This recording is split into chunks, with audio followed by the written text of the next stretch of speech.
Hello students, मैं अंजू वर्मा। आज हम ऑनलाइन क्लासेस में पढ़ेंगे कपलिंग एंड कोहेजन के बारे में। कपलिंग एंड कोहेजन का यूज़ हम सॉफ्टवेयर डिज़ाइनिंग में करते हैं। सॉफ्टवेयर डिज़ाइनिंग का मतलब ये होता है जब हम सॉफ्टवेयर को डिज़ाइन करते हैं या सॉफ्टवेयर हम पूरी तरीके से डेवलप करते हैं तो उसमें सबसे मेन अहम फेज़ जो रहता है वो सॉफ्टवेयर डिज़ाइनिंग का रहता है। जितनी अच्छी तरीके से हम सॉफ्टवेयर डिज़ाइन करेंगे उतना ही अच्छा हमारा सॉफ्टवेयर बन के तैयार होता है। मैंने आपको अपनी पहले वीडियो में ये बताया है कि सॉफ्टवेयर डिज़ाइनिंग क्या होता है और उसके सारे प्रिंसिपल्स मैंने उसमें डिस्क्राइब करे हैं। और उसके बाद में मैंने इस वीडियो में कपलिंग एंड कोहेजन के बारे में बता रही हूँ। सबसे पहले जब हम बात करते हैं कपलिंग एंड कोहेजन में तो सबसे पहले हम डिज़ाइनिंग फेज पे बात करते हैं। जब हमने SDLC पढ़ा था, system development life cycle, there are different phrases in SDLC, तो उसमें सिस्टम डिज़ाइनिंग भी था। सिस्टम डिज़ाइनिंग का मतलब होता है कि सिस्टम को डिज़ाइन करना। अब सिस्टम को डिज़ाइन करने के लिए हमारे पास में 2 इटरेटिव प्रोसेस रहती है, conceptual design and technical design. The first part is conceptual design that tells the customer what the system will do, and second is technical design that allows the system builders to understand the actual hardware and software needed to solve customers problem। तो यहाँ पर मैंने दोनों तरह की आपको designing बताई है। डिज़ाइनिंग के लिए हम पहले इसलिए ये सब पढ़ रहे हैं क्योंकि ये सारे कंसेप्ट हमारे क्लियर होंगे तभी हमको कपलिंग एंड कोहेजन समझ में आएगा।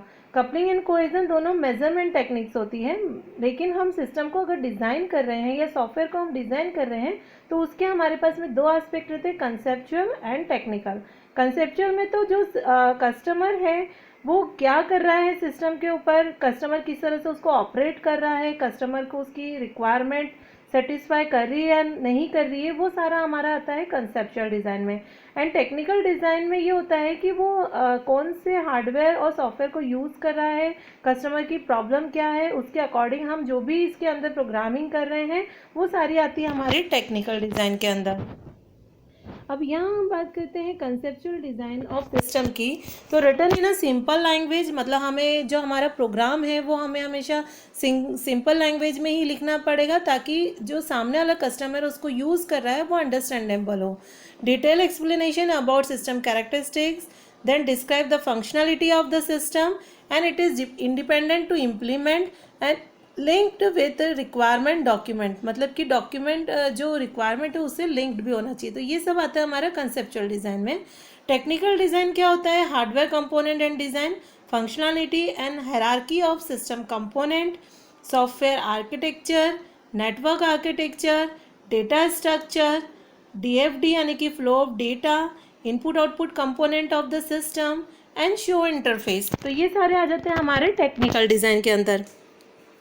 जैसे कई बार हम बात करते हैं, मैं आपको एक एग्जांपल बताती हूँ कि कई बार हमने कुछ ऑनलाइन कुछ हम कम्युनिकेट करते हैं, हमारे पास में ऐसी कुछ एरर आ जाती है कि सर्वर डाउन है, या कभी ऐसी एरर आ जाती है कि हम कुछ अगर वीडियो कॉन्फ्रेंसिंग करें तो वीडियो अच्छा नहीं दिख रहा है या ऑडियो ऑडिबल है या नहीं है।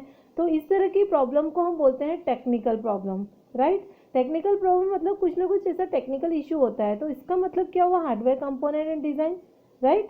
और कंसेप्चुअल डिज़ाइन मतलब क्या कि हमने अपना नाम डाला, हम ऑनलाइन कुछ फॉर्म भर रहे हैं और वहाँ पर हमने राइट देयर नेम, तो वहाँ पर वो उस नेम को नहीं ले रहा है या हम उसको कुछ समझ नहीं पा रहे कि यहाँ पर हमें क्या लिखना है क्या नहीं, क्योंकि उसने उतनी अच्छी तरीके से उसकी डिज़ाइनिंग नहीं की है। तो that is conceptual design, right. तो यहाँ पर हमने दोनों डिज़ाइन पढ़ लिए। अब हम पढ़ते हैं मॉड्यूलराइजेशन क्या होता है। देखिए, कोहेजन और कपलिंग में सबसे पहले हमको ये अंडरस्टैंड होना चाहिए कि what is मॉड्यूलराइजेशन।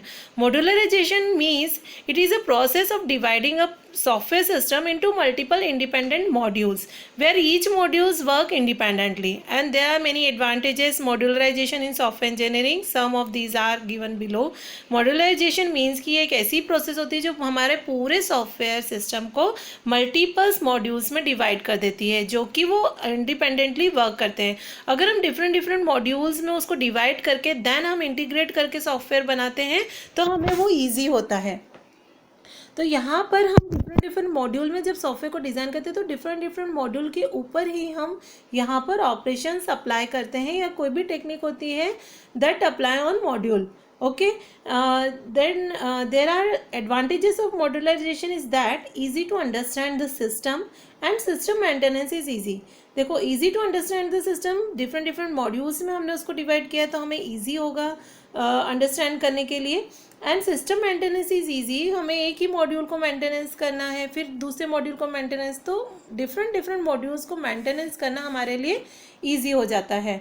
As module can be use many times as their requirement, हमेशा मॉड्यूल कब यूज़ होंगे जब उसकी रिक्वायरमेंट होगी, अदरवाइज कोई रिक्वायरमेंट नहीं है तो हमें उस मॉड्यूल को यूज़ करने की ज़रूरत नहीं है. अब हम अपने टॉपिक पे बात करते हैं कपलिंग की. मॉड्यूल कपलिंग मैंने इसलिए लिखा है क्योंकि यहाँ पर हम जब कपलिंग करते हैं वो मॉड्यूल पर ही करते हैं. तो in the software engineering the coupling is the degree of inter dependence between software modules. Software modules के बीच में कितनी डिपेंडेंसी है, कितने वो इंटर डिपेंडेंट है, उसकी डिग्री को मेजरमेंट करता है यहाँ पर coupling. Two modules that are tightly coupled are strongly dependent on each other. However, two modules that are loosely coupled and are not dependent on each other, an uncoupled module have no interdependence at all within them. मतलब तीन तरह की हमने यहाँ पर coupling देखी है, जिसमें फर्स्ट कपलिंग है जिसमें हमने ये 4 मॉड्यूल लिए हैं, 4 modules there are uncoupled no dependency. मतलब कि यहाँ पर जो अनकपल्ड हैं, जो इनको हमने आपस में कपलिंग नहीं की है, वो कोई भी तरह की डिपेंडेंसी नहीं रखते हैं. लूजली कपल्ड में कुछ मॉड्यूल्स आपस में डिपेंडेंट होते हैं एक दूसरे पर, और हाईली कपल्ड मॉड्यूल में सारे कपल्स बहुत ज़्यादा डिपेंडेंट होते हैं. तो ये हमने मॉड्यूल कपलिंग का आपको डायग्राम बताया है. इसमें जब हम कपलिंग की बात करते हैं तो जितनी लो कपलिंग होगी उतना ही हमारा डिज़ाइनिंग वर्क बहुत ही अच्छा होगा, इसलिए हमने इसके अंदर बात करी है कपलिंग की. मतलब कि मॉड्यूल के एलिमेंट्स की रिलेशनशिप एक दूसरे में कितनी गहरी है, एक दूसरे पे कितने डिपेंडेंट है, वो उस पर डिपेंड करता है हमारा कोहेजन. जितना कोहेजन होगा उतना ही अच्छा सॉफ्टवेयर डिज़ाइन होगा. ठीक है ना. A good designing is the one of that low coupling is measured by the number of relationship between the module के बीच में कितनी रिलेशनशिप है उसको वो मेजरमेंट करता है. That is the coupling increases as number of calls between modules increases और the amount of share data is large. thus it can be said that design with high coupling will have more error. जितनी coupling high होगी उतनी ही इसमें क्या होगी, बहुत ज़्यादा errors आएंगी. इसीलिए जितनी लो कपलिंग है तो हमारा सॉफ्टवेयर डिज़ाइन उतना ही बेहतर होगा. यहाँ पर हम टाइप्स ऑफ कपलिंग की बात करते हैं. जैसे हमने यहाँ पर आपको डायग्राम के द्वारा मैंने बताया है, no direct coupling, data coupling, stamp coupling, control coupling, external coupling, common coupling and content coupling. सबसे फर्स्ट हम बात करते हैं नो डायरेक्ट कपलिंग की. तो नो डायरेक्ट कपलिंग का मतलब क्या होगा, there is no direct coupling between M1 and M2. In this case modules are subordinate to different modules, therefore no direct coupling. यहाँ पर देखिए नो डायरेक्ट कपलिंग है, M1 और M2 इन दोनों के बीच में किसी भी तरह का सबऑर्डिनेट नहीं है, यानी कि कोऑर्डिनेट नहीं कर रहे हैं, तो यहाँ पर हम बात करेंगे नो डायरेक्ट कपलिंग की. फिर हम बात करते हैं डेटा कपलिंग की. तो डेटा कपलिंग क्या होता है, if the dependency between the module is based on the fact that they communicate by passing only data, then the modules are said to be data coupled. In data coupling, the components are independent to each other and communicate through data. Module communication don't contain trap their data. Example, customer billing system. तो यहाँ पर जब हम data coupling की बात करते हैं तो डेटा कपलिंग का मतलब होता है कि दो मॉड्यूल के मध्य में डेटा कपलिंग तब होगी जब डेटा केवल उनके ही माध्यम से पास होगा, मतलब कि शेयर होगा. जैसे यहाँ पर M1 हमने एक मॉड्यूल लिया है, फिर M11 और M12 लिया है, तो M11 एंड 12 के बीच में कोई भी डिपेंडेंसी नहीं है, कोई भी इंट्रैक्शन नहीं है. ये इंट्रैक्शन किसके थ्रू हो रहा है, सिर्फ डेटा के थ्रू. तो कम्युनिकेट किसके थ्रू कर रहे हैं? सिर्फ डेटा के थ्रू। जैसे कस्टमर बिलिंग सिस्टम होता है, कस्टमर बिलिंग सिस्टम में क्या होगा, कस्टमर डायरेक्ट तो इलेक्ट्रिसिटी, जैसे कस्टमर को कोई बिल पे करना है, मान लो इलेक्ट्रिसिटी बिल पे करना है, तो उसके बीच में जब वो बिलिंग सिस्टम है, कस्टमर का बिलिंग सिस्टम है, तो कस्टमर ने उस कंपनी की बिल को पे कर दिया, तो वहाँ पर क्या हो रहा है कि कस्टमर जो इलेक्ट्रिक जिसके बारे में बता रही हूँ, इलेक्ट्रिसिटी बिल के बारे में बता रही हूँ, इलेक्ट्रिसिटी बिल वो पे कर देता है, और वो इलेक्ट्रिसिटी बिल किससे कम्युनिकेट होता है? एक जो इलेक्ट्रॉनिक पावर हाउस होता है, डायरेक्ट उसमें कपलिंग नहीं हो रही है, वो किसके थ्रू जा रहा है? बिलिंग के थ्रू जा रहा है। तो यहाँ पर डेटा के द्वारा ही वो क्या कर पा रहे हैं? आपस में कम्युनिकेट कर पा रहे हैं, राइट। तो इसको हम बोलते हैं डेटा कपलिंग। फिर हम बात करते हैं स्टैम्प कपलिंग की। In stamp coupling, two modules are stamp coupled if they communicate using composite data items such as structure, object, etc. When the module passes non-global data structure or entire structure to another module, they are said to be stamp coupled. For example, passing structure variable in C or object in C++ language to a module. The complete data structure is passed from one module to another module. Therefore, it involves stamp data and it may be necessary due to efficiency factor.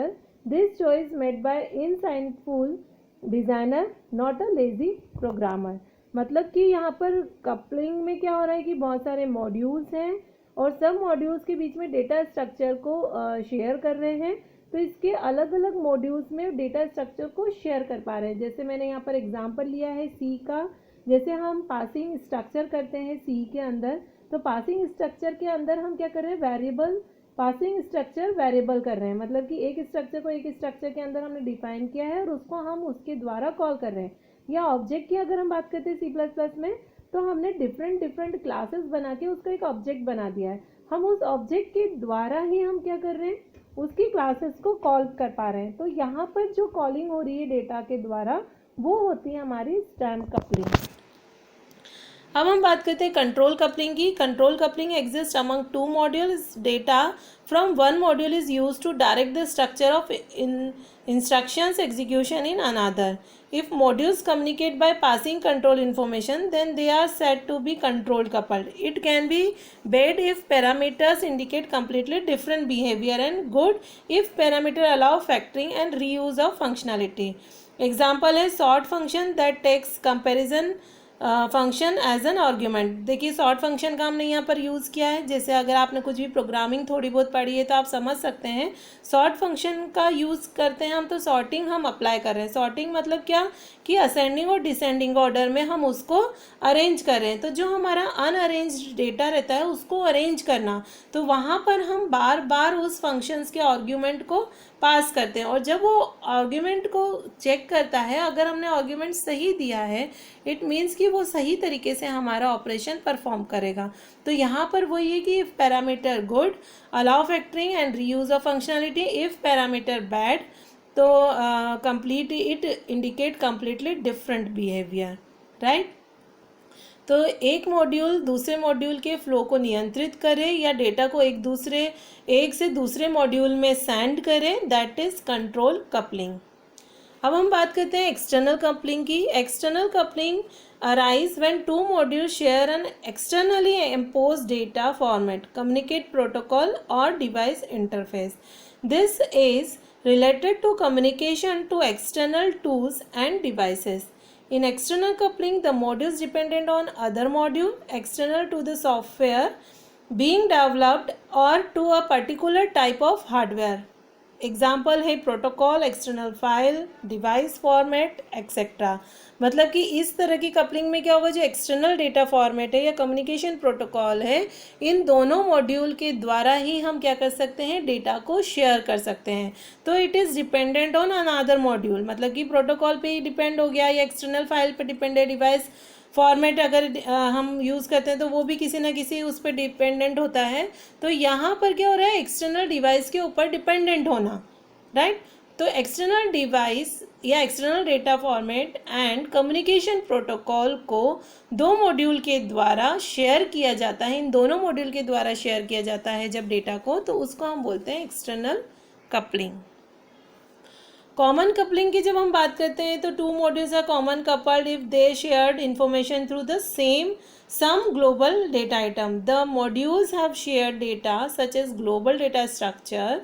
The changes in global data means tracking back to all modules which access the data to evaluate the effect of the change. So it has got disadvantages like difficulty in reusing module, reduce ability to control data access and reduce maintainability. मतलब हम इन्हें यहाँ क्या क्या M1 और M2 दो module लिए हैं, इसको हमने ग्लोबली हमने उसको डिक्लेयर कर दिया है और ये M1 M2 क्या करता है, कॉमन डेटा को ही शेयर करता है। जैसे जब समान ग्लोबल डेटा दो मॉड्यूल के द्वारा शेयर किया जाता है तो इसमें दोनों मॉड्यूल में कुछ भी अगर हम चेंजेस करते हैं, जब ग्लोबल डेटा में चेंजेस किए जाएंगे तो इन दोनों मॉड्यूल में अपने आप ही चेंजेस होंगे। तो यहाँ पर जो ग्लोबल डेटा मतलब क्या कि दो मॉड्यूल के बीच में हम ये डेटा को शेयर कर पा रहे हैं, ठीक है ना, तो क्योंकि हमने इसको ग्लोबली डिक्लेयर करा है तो इसको हम बोल देते हैं कॉमन कपलिंग। फिर हम बात करते हैं कंटेंट कपलिंग की। Content coupling exist among two modules if they shared code, example a branch from one module into another module, and in content coupling one module can modify the data of another module or control flow is passed from one module to another module. This is the worst form of coupling and should be avoided. Worst रहती है, इसे avoid ही करना चाहिए। Content coupling में जब हम जैसे high level की कपलिंग होती है यह तब होता है जब कोई मॉड्यूल किसी दूसरे मॉड्यूल के इंटरनल प्रोसेस पर डिपेंडेंट होता है। इसका मतलब क्या होता है कि दूसरा मॉड्यूल में अगर हम कोई भी चेंजेस करते हैं तो उसे डिपेंडेंट मॉड्यूल में भी चेंजेस अप्लाई हो जाते हैं, तो इसको हम बोलते हैं कंटेंट कपलिंग और इसे हम हमेशा अवॉइड करते हैं। मॉड्यूल कोहेजन, अब हम ये कपलिंग हमारा हो गया, अब हम कोहेजन की बात करेंगे। कोहेजन का मतलब क्या होता है? कोहेजन एक ऐसा मेजरमेंट होता है जो कि मॉड्यूल के अंदर एलिमेंट की इंटरडिपेंडेबिलिटी की डिग्री को डिफाइन करता है। मतलब कि मॉड्यूल के एलिमेंट एक दूसरे से कितना रिलेशनशिप रखते हैं कि वो हमें बताता है cohesion. In computer programming cohesion defined to the degree to which the element of module belong together. Thus, cohesion measures the strength of relationship between pieces of functionality within a given module. For example, in highly cohesion system, functionality is strong related. Cohesion is an ordinal type of measurement and it is generally described as high cohesion and low cohesion. मतलब इसमें भी ये होगा कि high cohesion कौन सा होता है और लो कोहेजन कौन सा होता है। जितनी हाई कोहेजन होगा उसकी फंक्शनलिटी उतनी ही स्ट्रांग रहती है। Cohesion is a measure of degree to which the element of the module are functionally related. It is the degree to which all elements directed towards performing a single task are contained in the component. Basically, cohesion is internal glue that keeps the module together, and a good software design will be have high cohesion.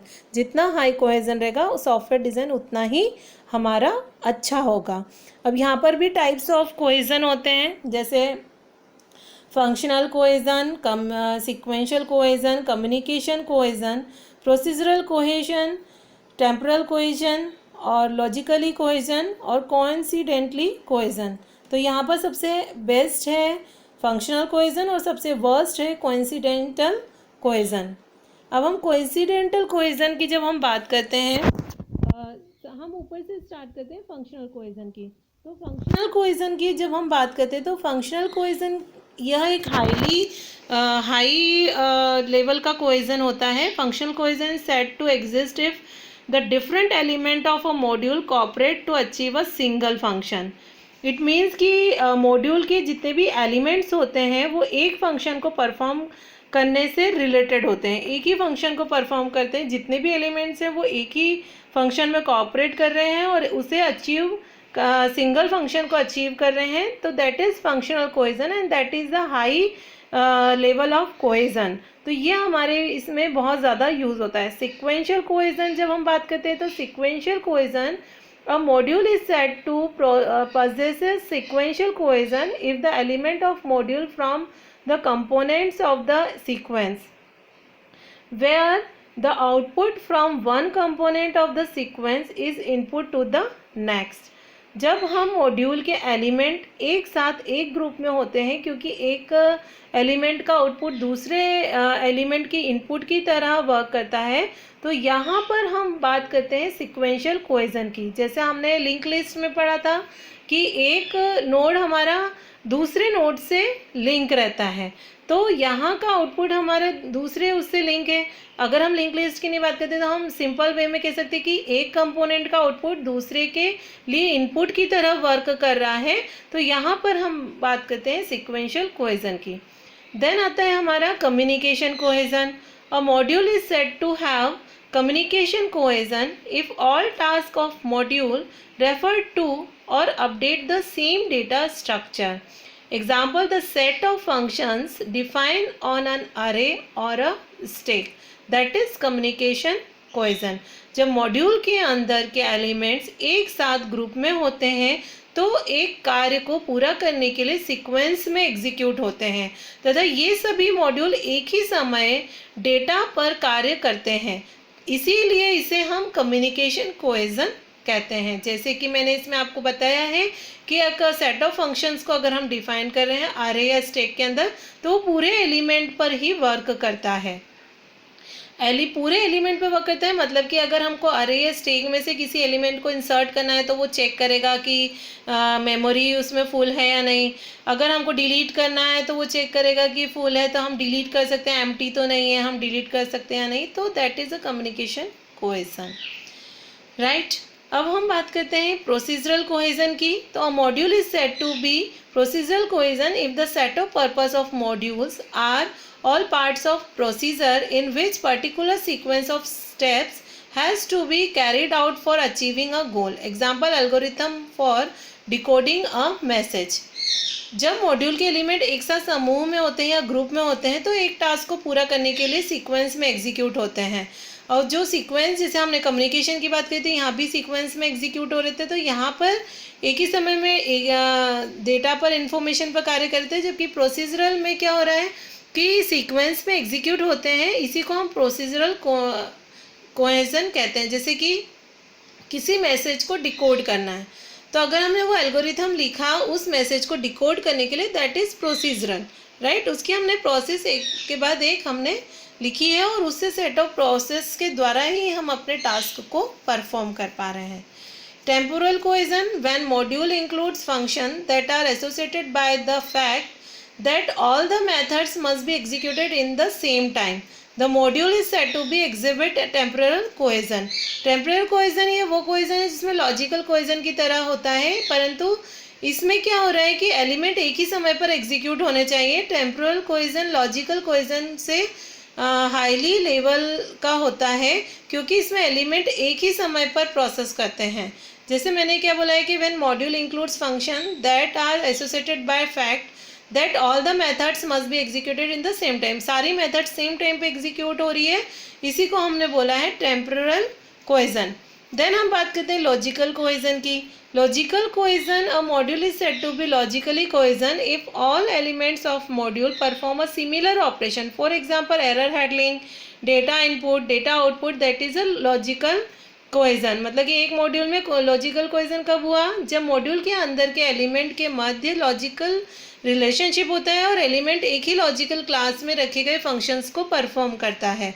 जैसे कि error handling हो रहा है, data input हो रहा है, data output हो रहा है।